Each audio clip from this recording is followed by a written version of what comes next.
Captain America issue 3. Let's talk about it.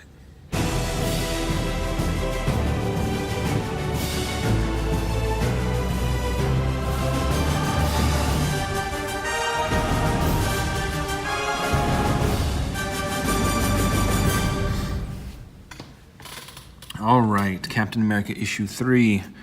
I said I would give this run 3 issues, and this is me doing that. The art's good, as always. Both the cover and the interiors. It's all good stuff. It's all good stuff. The writing is good, objectively. The writing is good. Ta-Nehisi Coates is a talented writer. So, I mean, everybody sounds like how they should sound. I don't really have anything to say. I mean, this is the 3rd issue by this point in time. So the question is, the thing that I've been trying to figure out is, does Ta-Nehisi Coates understand who Steve Rogers is? When I read issue number 1, I was not convinced he did. Issue 2 was a little bit better, but I'm still not convinced.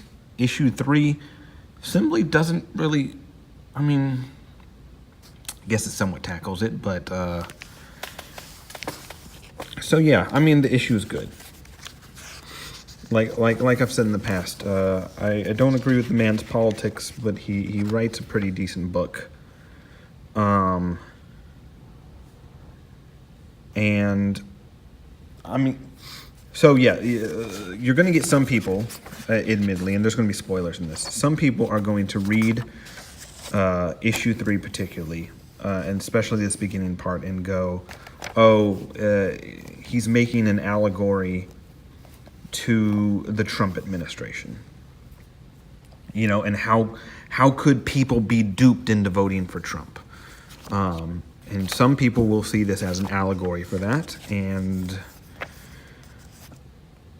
I can't say it's not potentially an allegory for that. For people who didn't vote for Trump, they don't understand, and they try to make sense of things. But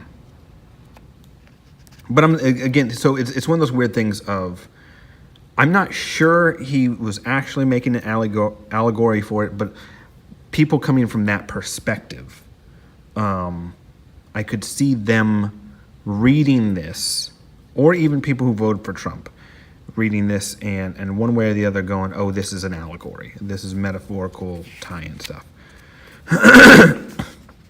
It's not bad, though. I mean, unfortunately, for better or worse, the world that Marvel left Captain America is a complicated world. I mean, they had Captain America turn effectively into a Nazi, into a Supreme Hydra agent, and they had Hydra take over and just promise hope and change and decimate the United States in the process. Some people who were on the outs bought into that. And they're like, I don't necessarily like Hydra. You know, I didn't like their methods or whatever, but they gave me a job and they put me back to work and they put food on my table.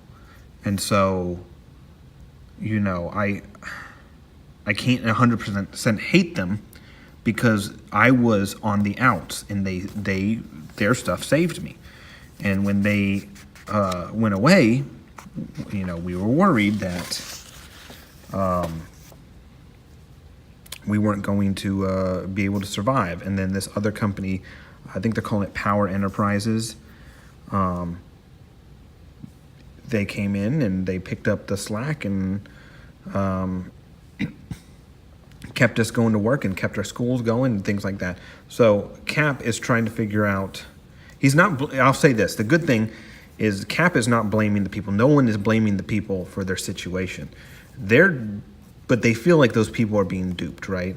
And so they're trying to get to the bottom of this. Now, some people, again, like I said, they're going to draw parallels to what they believe is happening in the real world.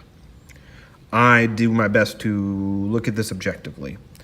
And objectively, within the comic book world, Captain America is being Captain America, and he's trying to find a way to save these people without blaming them, I guess. So he's trying to get to the bottom of who exactly is this group and what are they doing and stuff like that. So,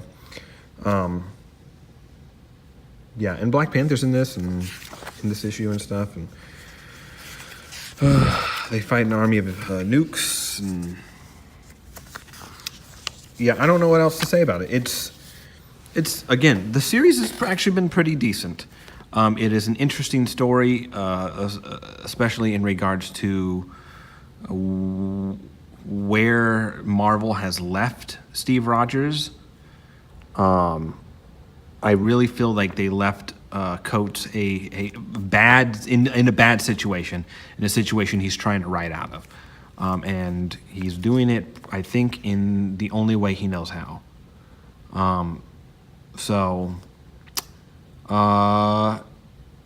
It's pretty good.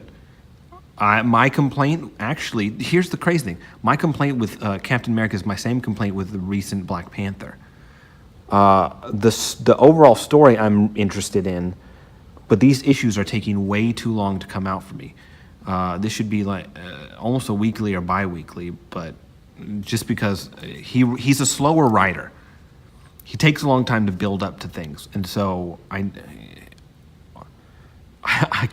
don't even see this story getting completing in 5 issues. I see it completing in 10, 15 issues. And if that's the case, I mean, we're going to be here all year. So I enjoyed it, just like I enjoyed Black Panther issue 3 or 4 or whatever were on there. But I'm not going to pick this. I'm going to wait and pick it up in the trade. So more and more, I'm just thinking, you know what? Coates just needs to write trades.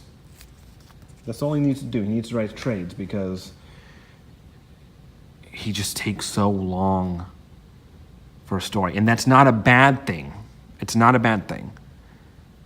But for me, who I don't have a whole lot of patience, I guess, I'm ready to, keep going and keep going and keep going. And I often want these to be double the size they are, and they're not. I don't know what's taking so long for them to come out. Maybe it's the art. I know sometimes art takes a long time, and they're turning in really good art here, so maybe that's what's slowing it down. Who knows? Who knows? So if it seems like something that interests you, pick it up.